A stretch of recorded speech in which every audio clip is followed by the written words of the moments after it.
રાજકોટના મંગળા રોડ ગોળીબાર કેસનો મુખ્ય સૂત્રધાર સમીર ઉર્ફે સંજલો ઝડપાયો. ગુસ્સીટોક હેઠળ કરાઈ કડક કાર્યવાહી. રાજકોટ શહેરના મંગળા મેઇન રોડ પર થયેલા ચકચારી ગોળીબારના બનાવમાં નાસ્તા પડતા કુખ્યાત મુરગા ટોળકીના મુખ્ય સૂત્રધાર સમીર ઉર્ફે સંજલાને ઝડપી લેવામાં રાજકોટ ક્રાઇમ બ્રાન્ચને મોટી સફળતા સાંપડી છે. આંતરિક વર્ચસ્વ અને જૂની અદાવતમાં થયેલા હુમલા બાદ મુખ્ય આરોપી સતત પોલીસને હાથતાળી આપી રહ્યો હતો. શહેર પોલીસની વિવિધ ટુકડીઓ દ્વારા સઘન તપાસ અને બાતમીના આધારે આખરે મુખ્ય આરોપીને કાયદાના સકંજામાં લેવામાં આવે છે, જેના પગલે ગુનાહિત આલમમાં ફફડાટ વ્યાપી ગયો છે. પોલીસ તપાસમાં બહાર આવેલી ચોંકાવનારી વિગતો મુજબ આરોપી સમીર ઉર્ફે સંજલાએ ધરપકડથી બચવા માટે અનેક તરકીબો અજમાવી હતી. તેને માત્ર છેલ્લા 3 મહિનાના ટૂંકા ગાળામાં જ મહારાષ્ટ્ર અને ગુજરાતના વિવિધ શહેરોમાં મળીને કુલ 23 જેટલા આશ્રય સ્થાનો બદલ્યા હતા. એટલું જ નહીં, પોતાની ઓળખ છુપાવવા અને પોલીસને ગેરમાર્ગે દોરવા માટે તેને સ્ત્રીનો વેશ ધારણ કરી બુરખો પહેરીને ભાગવાનો પ્રયાસ પણ કર્યો હતો. જોકે પોલીસના સતત સર્વેલન્સ અને ટેકનિકલ તપાસના અંતે તેની આ યુક્તિઓ નિષ્ફળ નીવડી રહી હતી. ઉલ્લેખનીય છે કે રાજકોટમાં સંગઠિત ગુનાખોરી આચરતી આ ટોળકી સામે રાજ્ય સરકારના કડક ગુસ્સીટોક the control of terrorism and organised crime દ્વારા હેઠળ ગુનો દાખલ કરવામાં આવ્યો છે. સમીરની ધરપકડ સાથે અત્યંત સંવેદનશીલ પ્રકરણમાં અત્યાર સુધીમાં કુલ 36 આરોપીઓને જેલના સળિયા પાછળ ધકેલી દેવામાં આવ્યું છે. પોલીસ દ્વારા હવે આરોપીના રિમાન્ડ મેળવીને આ ગુનાખોરીના નેટવર્ક અને તેને આશરો આપનારા અન્ય ઇસમો અંગે વધુ ઊંડાણપૂર્વકની તપાસ હાથ ધરવામાં આવશે. ગત તારીખ 29/10/2025ના રોજ રાજકોટ શહેરના મંગળા રોડ પર પ્રગતિ હોસ્પિટલ પાસે પેંડા ગેંગ અને મુરગા ગેંગ વચ્ચે સામસામે ફાયરિંગના બનાવ બનેલ હતો. આ બાબતે પોલીસ ફરિયાદી બની અને આ લગત ગુનો એ ડિવિઝન પોલીસ સ્ટેશનમાં નોંધવામાં આવેલ હતો.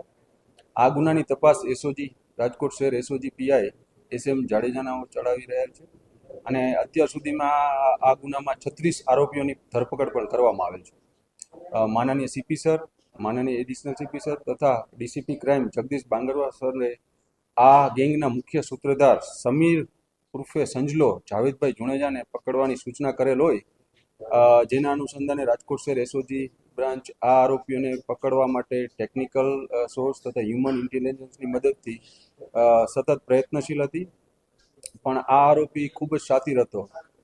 તે અરાઉન્ડ 90 જેટલા દિવસોમાં 3 મહિના જેટલા દિવસોમાં સતત પોતાનો રહેઠાણ બદલતો હતો અને ફોનનો પણ ઉપયોગ નહીવત જ કરતો હતો. પરંતુ એક રાજકોટ શહેર એસઓજી બ્રાન્ચ પીઆઈ SM જાડેજાઓને એક ચોક્કસ અને ગુપ્ત બાતમીના આધારે આ આરોપી સમીર ઉર્ફે સંજલો જાવેદભાઈ જુણેજાને અને તેના એક સાગરીત દિલાવર મોહમ્મદભાઈ ખલીફાને પકડવામાં આવે છે અને તેમને પકડીને કાયદેસરની કાર્યવાહી કરવામાં આવે છે. આ આરોપીઓ વિરુદ્ધ રાજકોટના અલગ અલગ પોસ્ટેમાં મારામારી, rioting, attempt two murder, arms act તથા ગુસ્સીટોક જેવા કુલ 9 ગુના નોંધાયેલ છે. મેં અગાઉ કીધું એમ અને આરોપીએ પોતે પ્રાથમિક પૂછપરછમાં પણ કીધેલ છે કે પોતે આ 3 મહિનામાં લગભગ 23 જેટલા રહેઠાણો બદલાય છે, જેમાં છે રાજકોટ, મોરબી, યુપી, બિહાર, અમદાવાદ, દમણ, ધોરાજી, મુંબઈ, સાસણ, ઉદયપુર, તામિલનાડુ અને કડી અને ગોંડલ. આમ આ આરોપી સતત પોતાના રહેઠાણ બદલતો હતો અને આ ઉપરાંત રાજકોટમાં પણ 2 થી 3 વખત આવી ગયેલો હતો. પણ જ્યારે રાજકોટમાં આવતો ત્યારે પોલીસથી બચવા માટે પોતે મહિલાના વેશમાં અને બુરખો પહેરીને પોલીસથી બચવા માટે હતો.